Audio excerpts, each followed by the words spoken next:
முருகுலு, நிப்பாட்டு, சாக்கோடி உற்பத்தி அலகு அமைப்பதற்கான எங்கள் வழிகாட்டிக்கு வரவேற்கிறோம்.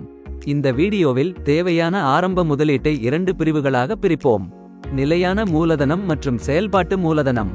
முதலில் நிலையான மூலதனத்தை பற்றி பேசலாம். இது 4 லட்சம் ரூபாய் ஆகும். இதில் கட்டிடம், இயந்திரங்கள் மற்றும் உபகரணங்கள் போன்ற நீண்ட கால சொத்துக்களில் முதலீடு அடங்கும். தேவையான பழுதுபார்ப்பு, உட்புற வேலைகள் மற்றும் தளபாடங்களுடன் கட்டிடம் அல்லது ஒரு கொட்டகையை அமைப்பது பற்றி நாங்கள் பேசுகிறோம். நினைவில் கொள்ளுங்கள், முந்தைய வீடியோவில் இயந்திரங்கள் மற்றும் உபகரணங்களை பற்றி ஏற்கனவே விவாதித்தோம். காப்பீடு, உரிமங்கள் மற்றும் அனுமதி போன்ற செலவுகளும் நிலையான மூலதனத்தில் சேர்க்கப்பட்டுள்ளன. அடுத்து எங்களிடம் செயல்பாட்டு மூலதனம் உள்ளது. மொத்தம் 2 லட்சம். இது உங்கள் அன்றாட நடவடிக்கைகளுக்கு அவசியம். இது கையில் உள்ள பணம், சுமார் 1 மாத சரக்கு மற்றும் 4 வாரங்கள் வரை பெறத்தக்கவற்றை உள்ளடக்கியது. அனைத்து வாங்குதல்களும் பணத்தில் செய்யப்பட்டவை என்று நாம் கருதுகிறோம். செயல்பாட்டு மூலதனத்தின் இந்த கணக்கீடு நீங்கள் லாபத்தை அடையும் வரை ஆரம்ப பண எரியும் காரணிகளையும் கொண்டுள்ளது.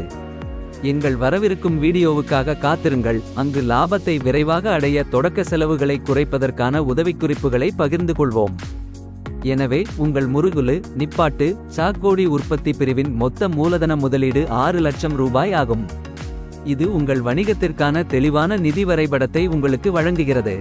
ஒரு நாளைக்கு 95 கிலோ திறன் கொண்ட வணிகத்தை அமைக்க 6 லட்சம் ரூபாய் மூலதனம் தேவை என்பதை நினைவில் கொள்க.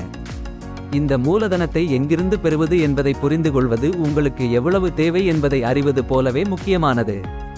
நிலையான மூலதனம் மற்றும் செயல்பாட்டு மூலதனம் வெவ்வேறு பாத்திரங்களை கொண்டுள்ளன. எனவே அவற்றின் ஆதாரங்கள் தனித்துவமாக இருக்க வேண்டும். நிலையான மூலதனம் என்பது ஆலை மற்றும் இயந்திரங்கள் போன்ற உங்கள் வணிகத்தில் நீண்ட காலமாக இருக்கும் சொத்துக்களில் முதலீடு செய்யப்படுகிறது. இது விரைவாக பணமாக மாறாததால் இது ஃபிக்ஸட் என்று அழைக்கப்படுகிறது. நிலையான மூலதனத்தை திரட்ட தனிப்பட்ட சேமிப்பு, நண்பர்கள் மற்றும் குடும்பத்தினரின் உதவி, கூட்டாண்மை அல்லது லாபத்தை மீண்டும் முதலீடு செய்வது போன்ற உடனடி திருப்பிச் செலுத்துதல் தேவையில்லாத நீண்ட கால பொறுமை ஆதாரங்களை கவனியுங்கள். மறுபுறம் செயல்பாட்டு மூலதனம் உங்கள் அன்றாட வணிக நடவடிக்கைகளின் உயிர்நாடியாகும்.